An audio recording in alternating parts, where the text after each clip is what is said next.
When Animal Crossing New Horizons was released on the Switch in March 2020, the world was in turmoil. Stuck inside, unsure of when the pandemic would end, millions of people, including my middle school self, turned to this cozy, colorful game as an escape.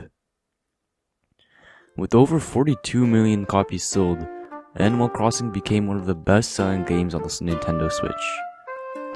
What made this game so special wasn't just its charm. It was the comfort it gave me during such uncertain times. I was transported to a deserted island, handed a tent, a small loan, and a dream. Every day I fished, caught bugs, decorated my island, and watched it grow into a populated paradise.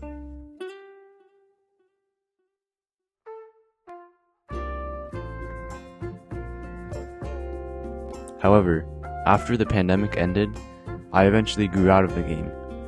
Life returned to normal, and my time on the island became a distant, nostalgic memory. It wasn't until recently, 5 years later, that I looked back and began to see this game in a very different light.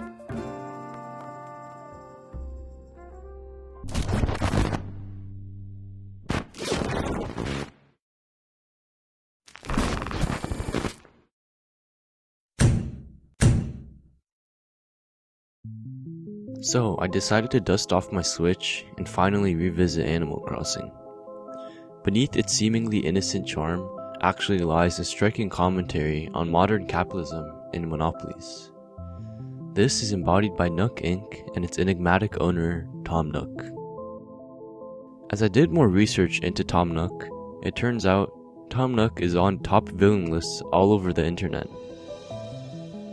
Well, Tom Nook isn't a villain because he's evil. He's a villain because he reflects the system we live in. I would argue that he's actually the most realistic villain. Upon initially arriving at this deserted island, everyone starts from scratch in what seems like an egalitarian system, where all villagers appear to be on equal footing. However, what stood out to me the most, and the reason why I look back at this game now, is because Tom Nook takes the role of the island's sole provider of housing, loans, and infrastructure. The whole game involves around this concept. First of all, he supplies the players with the essentials like a phone and then a tent to get started. But this gift immediately places the player in a position of dependence.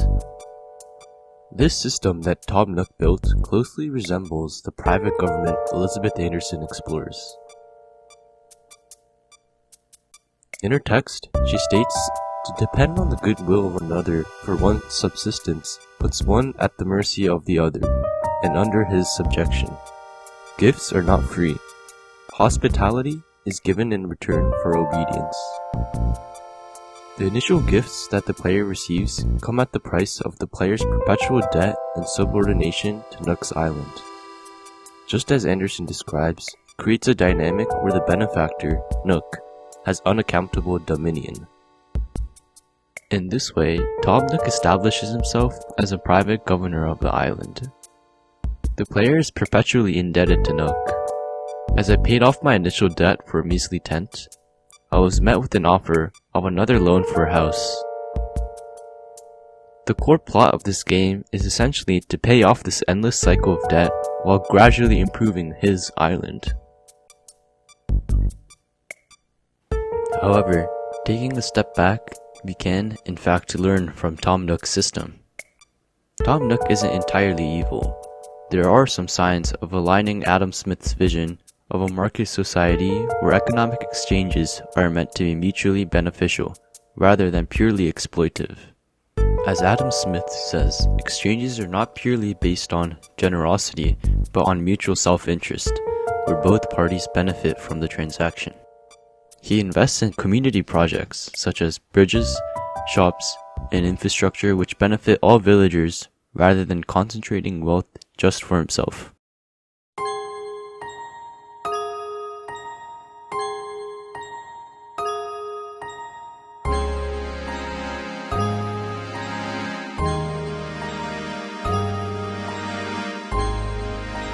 This is Norma Ray, a strong-willed working-class woman where she works in a textile mill.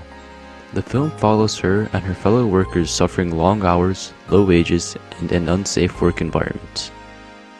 This is until Norma Ray joins with Ruben Warshawski, a labor organizer, to start a union movement. The film exposes the harshest realities of private government, where workers are constantly working in dangerous conditions and low wages. Just like Anderson explained, workers lack voice and autonomy, making them entirely dependent on the will of their employers.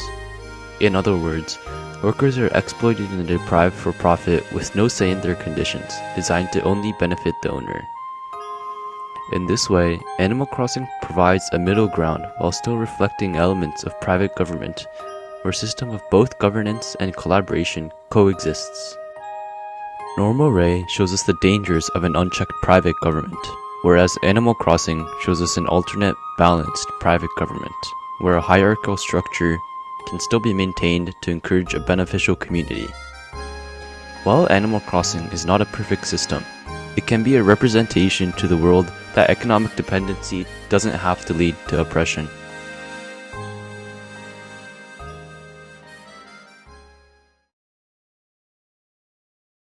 On a hot summer day in the Bedford-Stuyvesant neighborhood of Brooklyn, tensions between racial and economic divides arise in Spike Lee's Do the Right Thing. It's hot. The story involves a community of majority African Americans and their conflicts, which illustrate how capitalism amplifies racism and other types of discrimination. In Do the Right Thing, Sal's Pizzeria serves as a miniature model of capitalism's racial divides. Sal is a white male who profits from a predominantly black neighborhood, but then refuses to represent this community in his business. In this movie, Sal and his son Pino embody the capitalistic system that benefits from division. Despite them gaining profit from black people, they continue to maintain a wall of fame that features only Italian-American figures in their pizzeria. The protagonist Mookie's friend, Buggin' Out, notices Sal's wall of fame, and when he points it out, he immediately becomes enraged and calls for a boycott of the store. This scene clearly emphasizes the frustration of the black community being excluded from spaces they financially support. When he started complaining about this matter, he was kicked out right on the spot out of the pizzeria, showing the way in which his protest was rejected by Sal and his son. Are you gonna kick me out now? Are you gonna kick me out, huh? No, I'm not kicking. This type of discrimination occurs in real-life situations as well. In the text, a Wall Street law firm defines consequences of Israel protests by Emily Flitter. It is mentioned that Sylvian and Cromwell says that for job applicants, participation in a protest, on campus or off, could be a disqualifying factor. The law firm, similar to Sal's Pizzeria, silences those who seek to disrupt and challenge their system. Just like how Buggin' Out's attempt to protest the exclusion of black Americans was rejected, these protests against Israel are facing similar consequences after speaking out against injustice. The black residents rely on the pizzeria's affordable food and inescapably contributes to Sal and Pino's business by constantly purchasing their pizza. However, Sal and Pino refuse to give back to the community and keep their gains only for themselves without valuing or respecting the black community. This mirrors a capitalist framework where marginalized groups contribute labor but are denied recognition and respect. Overall, this illustrates how more powerful firms take advantage of inequality and use racism to justify their actions and grow even more powerful while the poor maintain their low status. Keeanga-Yamahtta Taylor explains in The Political Economy of Racism, under capitalism, wage slavery is the pivot around which all other inequalities turn. As Karl Marx pointed out, it would also come to use racism to divide and rule. Not only is capitalism's support for racism shown through the economic disparities and social injustice in between the pizzeria and its mainly black customers, but also between its boss and the workers. Mookie, the main protagonist of the film, is a victim of wage slavery. He works as a delivery man for Sal's Pizzeria. However, despite getting paid his wage, he faces harsh conditions such as the inability to access transportation for his delivery job, being forced to deliver food by foot. His role in the story underscores the physical and economic exploitation that many low-wage workers face. This reflects how capitalism creates conditions where groups like African Americans are funneled into jobs that offer minimal pay for maximum effort. This is the cycle of poverty. Like I mentioned before, the film takes place on the hottest day of the summer, and Mookie is seen walking down the streets delivering pizzas on this hot day, which becomes a metaphor for the broader struggle faced by black workers who are expected to endure hardships, while the people with higher status, like Sal and Pino, profit comfortably. Marx mentions that without slavery, you have no cotton. Without cotton, you have no modern industry. It is slavery that has given the colonies their value. It is the colonies that have created world trade, and it is world trade that is the precondition of large-scale industry. So, in the end, capitalism is where they are today because they've chose to utilize slavery and racism, and so resulted in many conflicts revolving around discrimination. To add on, Flitter states that to Soviet and Cromwell's critics, the policy is an effort to silence criticism of Israel on campus, and to paint all protesters as equivalent to those who have been heckling and threatening Jewish students. The critic implies that the ones with more power can suppress dissent by generalizing and discrediting all protesters, using the actions of a few as justifications to silence broader movements for justice. This reflects how capitalism perpetuates racism, sexism, and other forms of discrimination by allowing those in control, whether business owners or major corporations, to dictate whose voices are heard and whose are dismissed. Building a world where all workers, regardless of race and certain groups, can thrive together requires confronting racism, rejecting manufactured scarcity.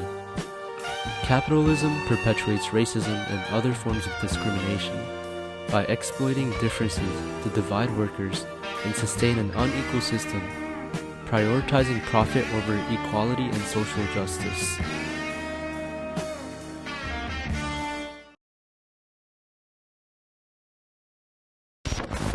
I want to warn the country of some things that give me great concern. Today, an oligarchy is taking shape in America. Extreme wealth, power, and influence. It literally threatens our entire democracy, our basic rights and freedoms, and a fair shot for everyone to get ahead. We see the consequences all across America. We've seen it before. More than a century ago, the American people stood up to the robber barons back then and busted the trusts.